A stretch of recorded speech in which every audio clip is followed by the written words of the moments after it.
Residents are demanding to know when they will be returned to their apartments after a Sydney high-rise was evacuated last night.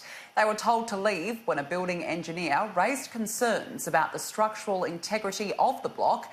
Many families have nowhere to go.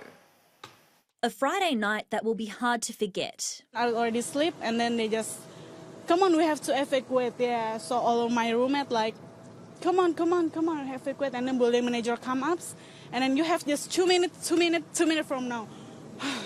Residents of the Mascot Towers finding out by email they had to evacuate their homes immediately after cracks appeared in the unit block. The building engineer has carried out a site inspection regarding cracking in the transfer slab beams supporting the primary building corner. Following this, the engineer has raised concerns over the safety of residents in the building. We had seen a notice in the elevators that it might be evacuated and it might happen pretty quickly.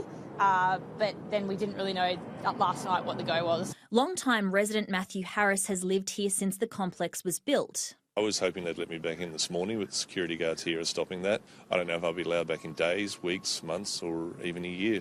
They don't know if they have a way of fixing the building, so if they don't know how they're going to fix it, they can't tell us how long it's going to take.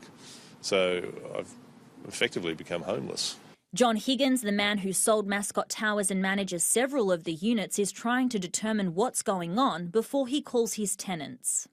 To my knowledge, you've got the water table about 2.5 metres underground here. So they've been dewatering for the last year and a half. And if they stopped the pumps and turned off the dewatering, it might have unstabilised the area. I don't know. The situation is eerily similar to the Opal Tower emergency evacuation on Christmas Eve, prompting Engineers Australia to call for changes in the building and construction sector. You're always going to pick someone who's always going to sign off and you're the one paying them, so they're always going to sign off. The whole system is just ridiculous. Residents have been coming by asking to get items from their apartments, but they've been refused entry by security.